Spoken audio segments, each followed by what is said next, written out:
ஏன் கையில வச்சு விளையாடுறீங்க? சாப்பிடுங்களே. நான் ஏற்கனவே சாப்பிட்டாச்சு. சாப்பிட்டா என்ன? கனிதானே, இதையும் சாப்பிடலாம். தேவைக்கு மேல நான் எதையும் சாப்பிடுறது. தேவைக்காக தான் இந்த கனியே உண்டாயிருக்கு. பிறருடைய வற்புறுத்தலுக்காக என்னுடைய தேவையை நான் உண்டாக்கிக்க முடியுமா? உயிர் தோன்றும் போதே அதுக்கு தேவையும் கூடவே தோன்றிடுதுங்க. ராணி விரும்புறதா ஏத்துக்க முடியும். சும்மா சாப்பிடுங்க. வேண்டாதத வீசி எறியறதா நல்லது. ஆமா, வேண்டாததை மட்டும் வீசெறிஞ்சிடாது.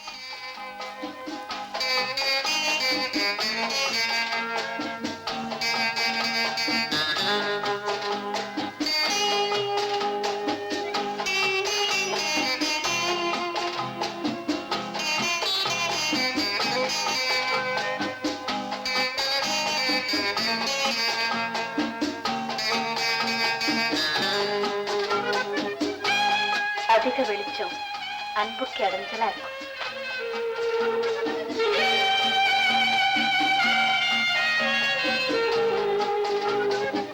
அதிக இருட்டு தவறுக்கு வழிகாட்டு.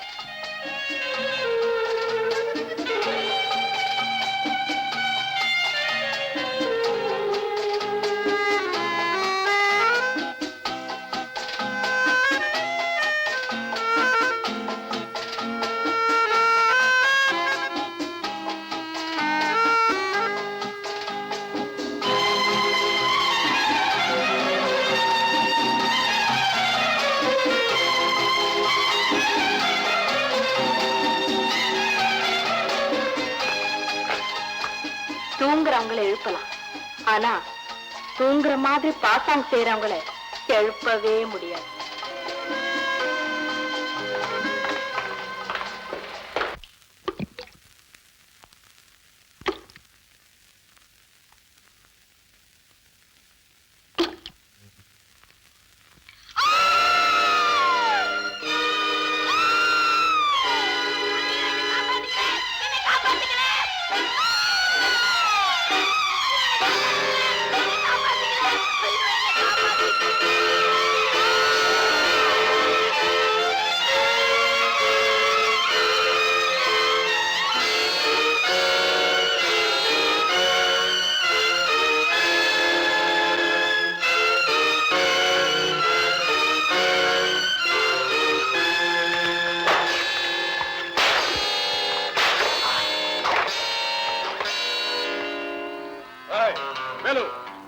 நீ செய்த காரியங்களுக்கெல்லாம் உன்னை நான் பிடிச்ச விடமே கொண்டு இருக்கணும். உன்னை ஏன் இதுவரைக்கும் நான் உயிரோட விட்டு வச்சிருக்கிறேன் தெரியுமா? எதுலையுமே நான் லாப நஷ்ட கணக்கு பார்க்கிறேன். நீ கொள்ளையடிச்சு வச்சிருக்க பொருள் உங்ககிட்ட ஏராளமா இருக்கு. அதெல்லாம் எங்க பதுக்கி வச்சிருக்கன்னு மரியாதையா சொல்லிடு. சொல்லலன்னா உன் நெஞ்சுக்குள்ள இருக்கிற உன்னை வெளியில வர வரைக்கும் உன்னை சித்திரவதை செய்வேண்டா. அப்படியா?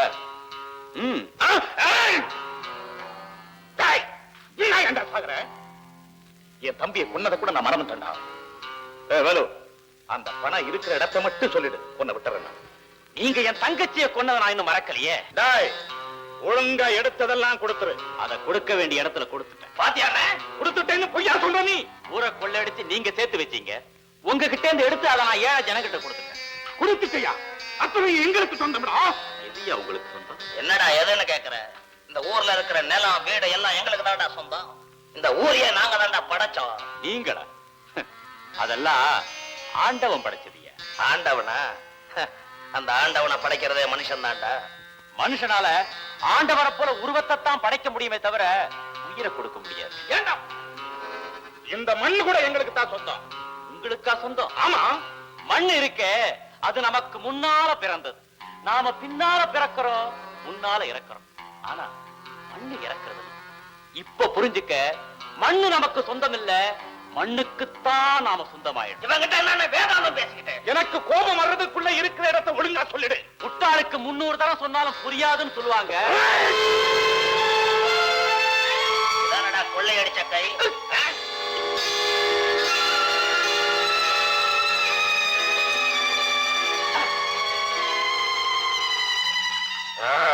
தம்பி, இன்னைக்கு இதோட போதும், அப்புறம் வந்து சந்திப்போம். ஜாக்கிரதை.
இந்த இடம் உங்களுக்கு பிடிச்சிருக்கா? பிடிச்சிருக்குங்க. எனக்கு கூட உங்களை ரொம்ப பிடிச்சிருக்கு.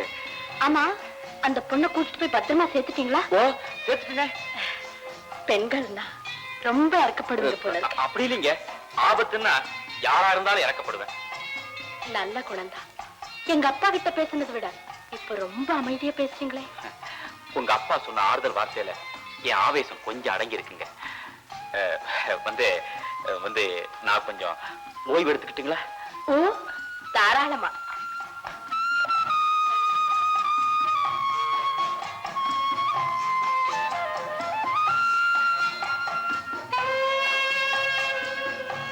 இப்ப படுக்கலாமே. நீங்க படுத்துக்கங்க. இங்க யாராவது பார்த்தா கூட தப்பா நினைப்பாங்கல்ல.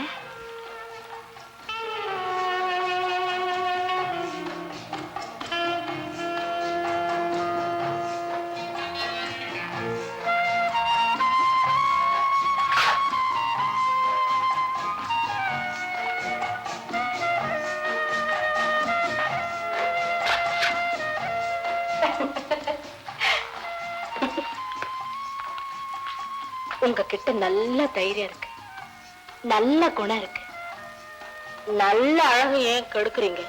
இதை எடுத்துருங்களேன்.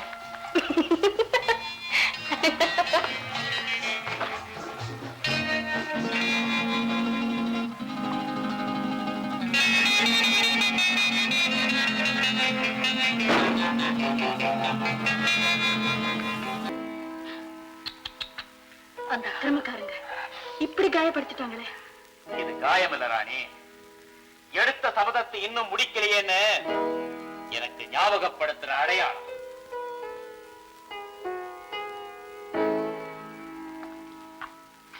ஆமாங்க, காலம் கடத்தக்கூடாதுதான். அதுக்குள்ள செய்ய வேண்டிய காரியங்களை செஞ்சு முடிச்சிடணும். முடிக்கிறேன் ராணி, முடிக்கிறேன். நீங்க சபதத்தை முடிக்க நினைக்கிறீங்க, நான் என் உள்ளத்தை சொல்ல துடிக்கிறேன். உங்க தங்கச்சிக்காக நீங்க எடுத்த சபதத்தை நிறைவேற்றுறதுல உங்க மனைவி எனக்கும் பங்குண்டு இல்லையா? ராணி, ஆமாங்க. ஆனா இருந்தா ஒருத்திய மனைவின்னு சொல்லிக்க தாலி கட்டியாகணும். ஆனா ஒரு பெண்ணு ஒருத்தர மனசால நினைச்சாலே போதும், அவர் தங்க அவளுக்கு கணவன். இத்தனை நாளும் நீங்க தெரிஞ்சும் தெரியாத மாதிரி இருந்தத இப்ப நேரடியாகவே கேட்கிறேன். என்ன உங்க மனைவியா ஏத்துக்குங்க. உங்களோட வாழ நான் காத்துட்டு இருக்கேங்க. ராணி, பாறையில விதைய தூவிட்டு நீ வீணா காத்துக்கிட்டு இருந்த. இல்லைங்க, நான் பந்தலுக்கு கீழே தான் விதைய தூவி இருக்கேன். அது கொடியாகி படராதான்னு காத்துக்கிட்டு இருக்கேன். ராணி, நீ விளைய வேண்டிய பயிரு நான் விளைஞ்சு முதிர்ந்த கதிர்.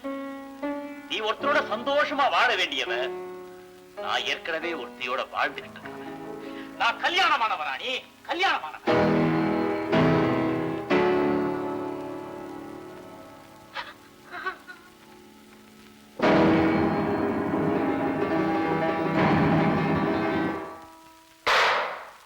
என் முடிவை மாத்திக்க முடியாது, உன் எண்ணத்தை மாத்தி.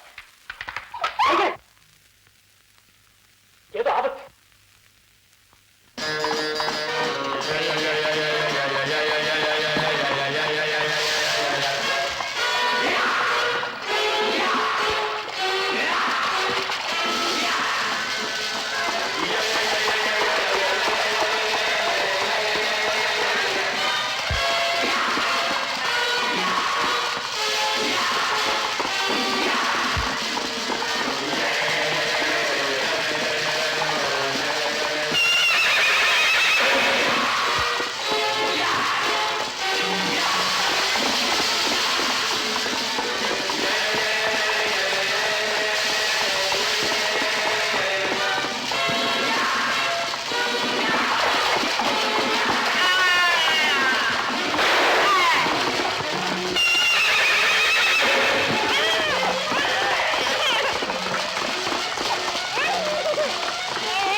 கல்யாணம் பேசி முடிவு பண்ணிட்டேம்மா. வெக்கத்தை பாரு. என்னங்க இது தானே ஏன் வெக்கப்பட்டு இருக்கா? ஒண்ணுமில்ல, கல்யாணம் சொன்ன அவ்வளவுதான் வெக்க வந்துருச்சு. பின்ன இருக்காதா? ஐயா, நீ எதுக்கா வெக்கப்படுற?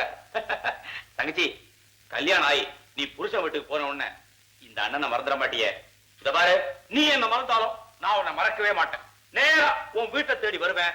ஒண்ணு கேட்பேன். என்ன கேட்க போறீங்க? என்ன கேட்க போறேனா? என்ன கேட்க போறேனா? கேட்கிறேன் பாரு.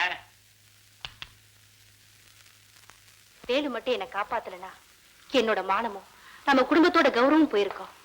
அவன் மனிதாபிமானம் உள்ளவன், ரொம்ப நல்லவனா. தங்கச்சே, யாரம்மா நல்லவன் சொல்ற? வேறு நல்லவனோ கெட்டவனோ, ஆனா அவன் நம்ம குடும்பத்து மானத்தை காப்பாத்தினவன். புலி சிரிச்சதுன்னு சொல்றியம்மா? அவன் உன்னை காப்பாத்தினது நம்ம குடும்பத்து மேல உள்ள பயத்தினால. 1000 இருந்தாலும் அவன் நம்ம அண்ணனை கொன்னவன். ஆமா அண்ணே, அண்ணனை கொன்னவன்னு நாம சொல்றோம், தங்கச்சியை கொன்னவன்னு அவன் சொல்றான். இப்படியே போய்கிட்டு இருந்தா இதுக்கு முடிவுதான் என்ன? பாதிக்கப்பட்ட ஒவ்வொருத்தரும் பழி வாங்கணும்னு நினைச்சா உலகத்துல யாருமே நிம்மதியா வாழ முடியாது. பகையால வெல்ல முடியாதுல்ல, அன்பாலதான் வெல்ல முடியும்.